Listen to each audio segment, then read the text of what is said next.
Spending time in the Nature Aquarium Gallery in Niigata was also a part of my trip. It's kind of a short but intense part.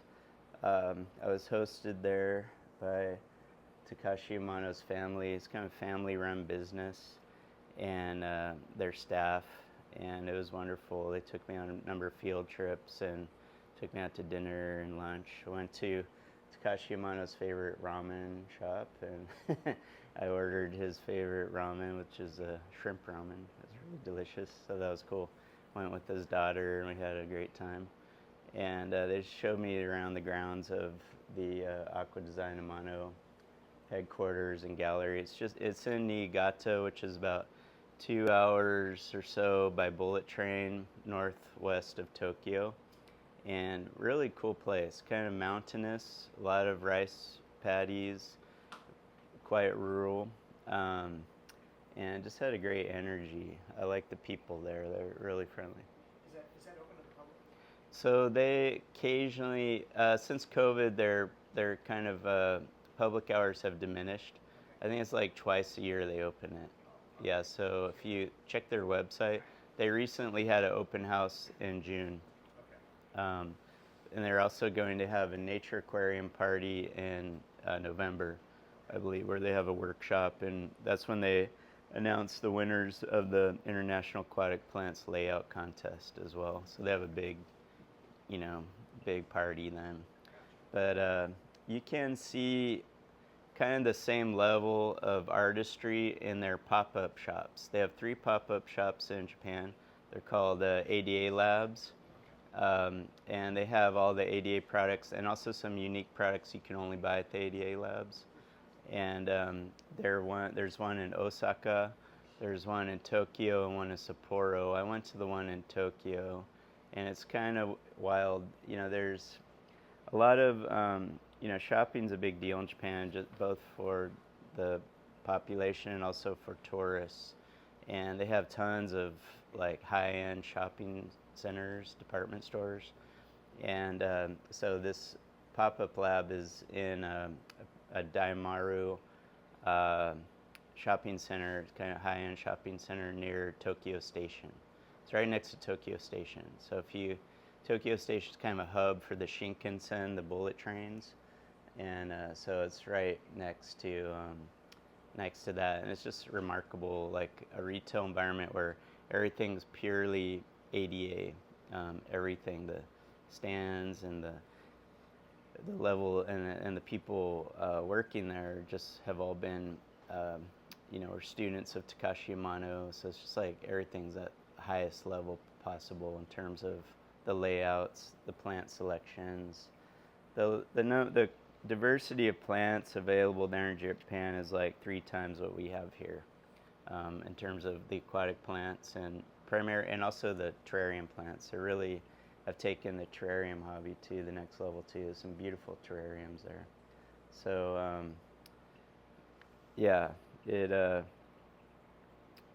it's pretty impressive. When I was at the Nature Aquarium Gallery, of course, I asked some technical questions, how they keep their aquariums. Like people ask me how they keep their aquariums so beautiful, and what are some of their secrets, if I had, if they could reveal them to me. And it was interesting, my host, Daiichi-san, he said, just love your plants. That's all he said, just love your plants. And I think that's good advice, because if that's been kind of my process, because there's no real cookbook on how to do this properly. Everyone kind of finds their way. But the more you dive into this path of, aquatic plant, the planted aquarium, you'll discover your own style, is what I find. And there's so much information out there, it can be bewildering. But through trial and error, you probably come up with your own protocol. And I think that's basically what he was saying. But he did reveal a few things. They run a lot of CO2, probably much more than I've seen anywhere else. Probably about 5 bubbles per second, I want to say, on a bubble counter. And it's for a brief period of time, about 7 or 8 hours. And then what they do is they go around in the evening and they raise their lily pipes, if I can do that. And they just place them in this position, and that off gases the CO2 all night. So the tanks are being aerated all night long. So they pump them with CO2 for that photo period, the brief window of time that the lights are on and the plants are growing, a lot of CO2, and then they off gas it all night long for the rest of the time. So that's something to consider if you're trying to emulate those beautiful aquascapes. And of course, they're using pure ADA products, all their fertilizers, all their substrates. Some of their tanks, they had 3 iwagumis. Iwagumis are the rock garden style of aquascape, usually like, you know, an asymmetrical arrangement of beautiful rocks with like grasses and simple wispy plants, ground cover around the rocks. And they had 3 iwagumis that have been designed by Takashi Amano. He died 10 years ago, so these are at least 10-year-old aquascapes that they had maintained. One in particular had a substrate level that was like all the way up to the rim, and it just had this incredible slope. They're just such masters. There's a lot of topography in their layouts, you know, with the substrate. My substrate tends to just be flat. They have like hills and valleys, and I'm not sure how they do it, honestly. It's pretty amazing. So that was wonderful to see these original designs by Takashi Amano still being maintained and kept in wonderful condition. That's a hard thing to do. My tanks usually last about 2 or 3 years, and then they kind of go south and need replacement. So there's also a public aquarium in Tokyo, the Sky Tree. It's kind of like this in northern Tokyo. It's kind of a landmark. It's this big tower, lighted tower that towers over the city, and there's a public aquarium at the base that you can go to called the Sumida Aquarium, and they have some of Takashi Amano's exhibits there. Right before he died, he did some large-scale planted aquariums there, and those are still being maintained wonderfully as well. So they're really talented. To be able to keep an aquascape looking pristine for like 10 to 14 years is unbelievable, honestly, to me. That's just incredible. No algae, perfect fish health, perfect plant health. Just awesome to see. So that's what I mean, just like this inspiration of taking things on this path of perfection and going along that way. I took a Ikebana class while I was there. There were a lot of rainy days in Kyoto, and you're kind of looking for things to do indoors. I took attended a few tea ceremonies and also an Ikebana class. And I took the Ikebana class in particular. I thought was relevant to what I do with the planted aquarium. I thought I would share some of my notes just out of curiosity. So does anyone know about this concept of do? Do is like a way of life, a way of self-improvement through a practice. And it's a focused practice. There are 2 styles of do. There's, let's see. There is kind of the, where are my notes? There's like the way of bravery. So that's like martial arts, like judo, kendo, kyodo is like archery, aikido. So there's that path. So a path of self-discipline, mastery, never ending. You're just constantly trying to improve develop new skills and improve your practice.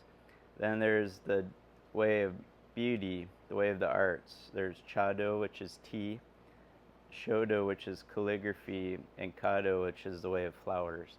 So that's where Ikebana would be. And I was curious if there's the way of the fish, but that, it's still too young. It's only 3,000 years old. We haven't quite developed that yet, but it's clearly evolving that way, I see. It's just this idea of taking a craft, taking a discipline, and committing to a lifelong practice of it, and mastering yourself in the process. I thought that's really, quite a beautiful concept, something we could probably all benefit from applying in our life.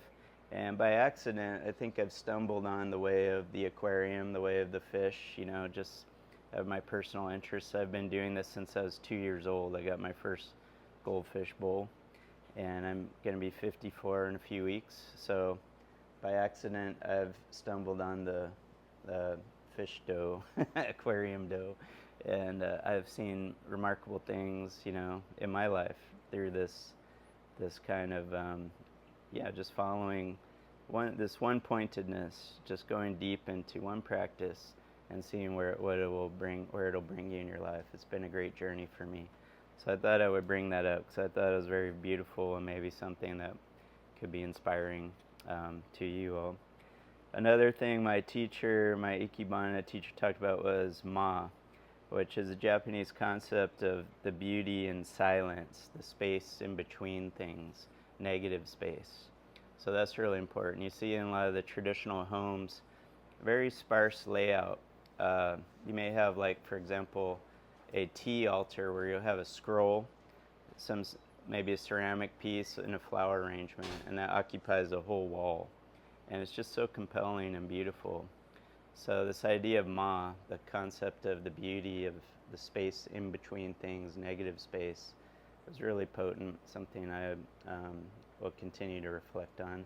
But I could see it in my aquarium designs. Whenever I trim an aquarium, they have a tendency to turn into like a chaotic jungle. Whenever I trim them and open up some negative space, it just has a richness to it, a feeling that it didn't have before. And it's just that simple act of bringing in negative space that really makes them compelling, I think. These would just be wall-to-wall plants, and when I was gone for a month, that's kind of how they looked. And then as I returned and started trimming and working, getting back along my path, then the beauty was restored and they started becoming more compelling. So there's something to that, something to, the importance of just negative space, openness, nothing. There's a lot of power in that. Yeah. I'm curious to hear what you learned about terrariums, because you mentioned terrariums often. Yeah. I'm curious. Yeah. So at the ADA lab in Tokyo, and also the ADA Gallery in Niigata, they had some beautiful terrariums. One thing I learned, which may or may not be helpful, but they have beautiful mosses in their terrariums, and I was really jealous of their mosses. And so I inquired of the moss, because it's not anything I'd ever seen in the terrarium culture here in the U.S. And they're all native mosses. And so Japan has an different climate in that they're wet seasons in the warm months. So the mosses are probably actively growing in the summer, where here our mosses are just like going into a rest phase, just trying to conserve moisture and not doing a whole lot. So I've experimented with mosses, trying to keep mosses indoors and of our local mosses, and haven't been that successful. And I found in Japan they can actually keep a lot of cool mosses in their terrariums because they just have this different life cycle. So not super helpful, but something to consider. I mean, I haven't really scratched the surface of experimenting with our local mosses. So I guess what I'm trying to say is there might be some mosses out there that could adapt to terrarium life that could be interesting. There's certainly some available in the trade, but not on the level of diversity I saw there. A lot of different plants used in the terrariums. They had some interesting violets, which I had never seen people use here. So just a lot of different plants. There's this culture of kind of getting into a hobby and going really deep definitely exists there in many facets of the culture, and that's true of plants as well. I went to one shop, a specialized aquarium shop. All the owner kept was poison dart frog terrariums and Amazonian fish that were undescribed, primarily plecos, characins, not tetras, but characins, and dwarf cichlids. It was amazing. I went to the store and I couldn't, they're familiar types of fish, like cichlids, but species that I had never seen before. So you see that kind of thing, this like level of mastery, this level of interest that goes beyond just like a casual hobby. So that's what I mean. Is there a way of the fish evolving? The way of the terrarium? I think so. But yeah, in terms of technical stuff with the terrariums, I mean, they're pretty basic, you know, ventilation, misting, good lighting. But it's more about the mastery, just the way they lay them out. Just they had one, it was like a floating epiphyte log. So there's an empty terrarium with like a horizontal branch that had been planted with orchids and little epiphytes. No substrate or anything. Just like a really cool presentation, just basically a floating branch, you know, in this box. At one tea house, I went to the tea house owner in Kyoto. The tea house owner had an aquarium, and instead of filling it with fish and water and plants, it was empty, and she had created a moss garden with a few little sapling maple trees, and she had a fogger pumped in to keep the moss like hydrated. That was super cool. That was one of the funnest things I encountered.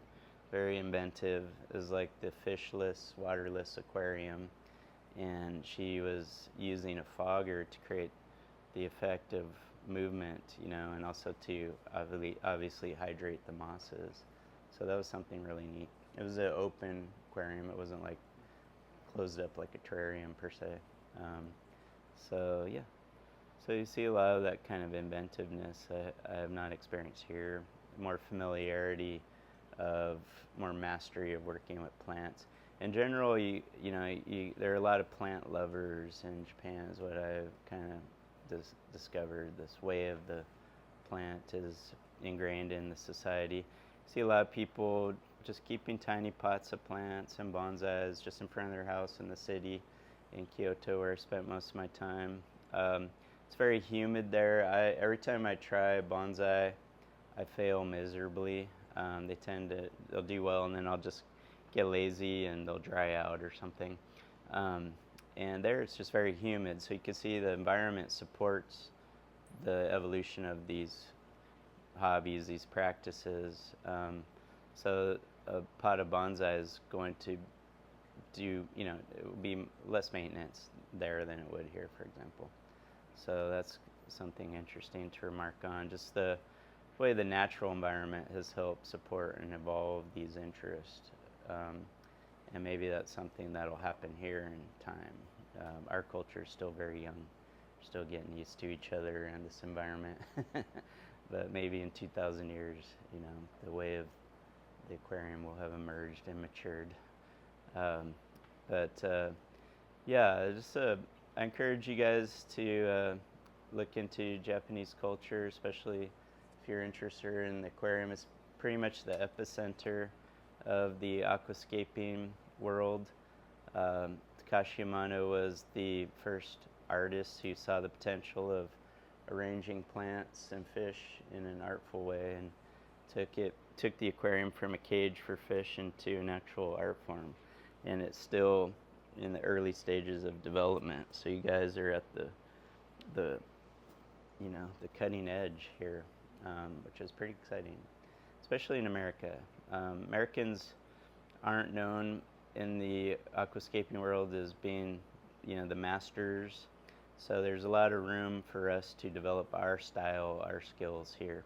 And probably the take-home message for me, what I learned in Japan, is there's just seems to be a cultural practice of going deep within their cultural identity and their natural environment, just like really discovering what's around them and going deep into that. And that could happen anywhere, that could happen here. Spending more time in nature, that's how I work. I spent a lot of my youth working on aquariums and hiking. Those are my two interests, and nature photography when I was younger. And it's like, so when I work on an aquarium, I'm not actually thinking. I'm just allowing those patterns that I've kind of soaked in by spending time in nature just to organically flow through me. And that's where the Zen comes out for me, because my mind quiets and I feel like nature's somehow flowing through me. It's coming out of my fingertips. It's alive in my living room. It's super satisfying. And that's something, you don't have to go to Japan to discover that. It's happening all around you. It's happening within you. It's just accessing it through practice, through discipline, through continuity, through doing it over and over and over again. And that's what I saw in Japan, is like taking that way, that dough, all the way to the limit and seeing where it can go. And it's super impressive. But it you know, America's fertile grounds for that as well. Anywhere's fertile grounds. Wherever there are people and nature, we can do this. It doesn't even require this. It can be just a simple pot of water with some fish and some plants. You know, go back to the roots of aquarium keeping. It's very satisfying. I brought home like a antique goldfish bowl from Japan that was pre-war, and I just have it in my living room. Catches some sunlight. There's a couple Medaka fish, a little piece of hornwort in there, and it's so nice. You know, it's about as simple as there's no filters, there's no $2,000 lights, and it's just as compelling to me as something on this scale.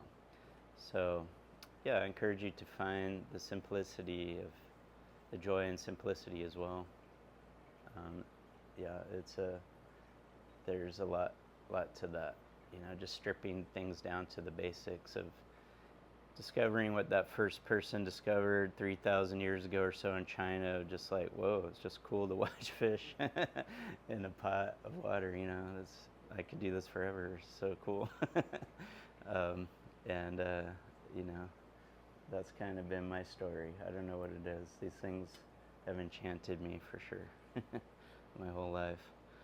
But yeah, any questions as we wrap up here? Any last questions?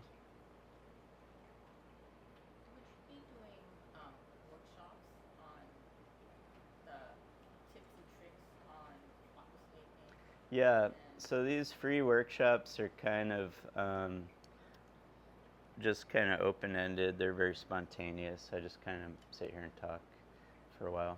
But and I realize for me, I'm at the level where I like to philosophize. I've been doing this for 50 years.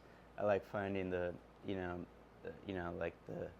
essence is more, the negative space is more interesting to me. But I realize a lot of people are still starting out and they want to know the practical things, just, the how-to.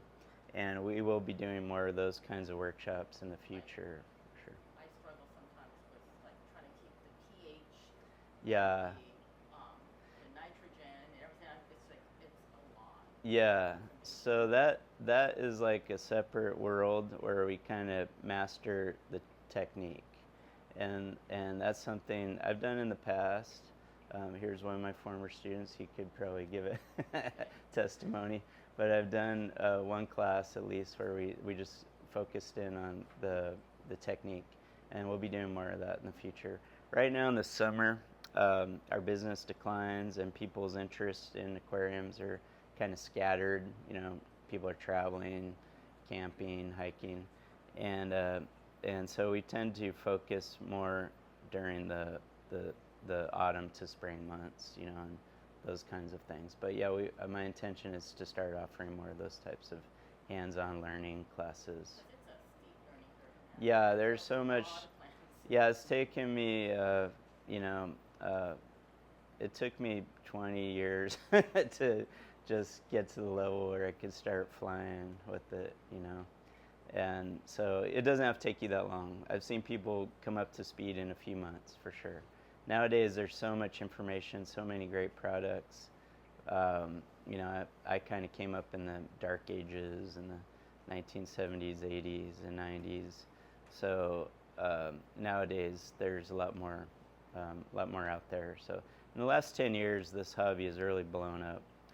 So there's so much available in terms of information and products and knowledge and species to work with. But yeah, we'll definitely be offering more hands-on type learning, more technique-focused classes I in get it, but I the just want future. like pick your brain, like okay. Yeah, so that's what where am I doing that's the that? beauty of these containers, because we can work more one-on-one with the project and follow it through. That's kind of what I like to do is teach a class where you also have a project, and we can kind of shepherd that process along until it's kind of on its way. You know, the first month or two is the most delicate time often in a planted aquarium, and that's when these kind of subtle nuances of practice are important. Keep it from going off the rails with algae and those kinds of things. But yeah, it's my hope to offer more of those classes in the near future, probably this fall. Yeah. Well, thanks for coming today, everyone. I hope that was valuable on some level for you. I appreciate it. And encourage you to find the way, find your practice through the aquarium, through keeping a fish, as people have done for thousands of years. Thank you.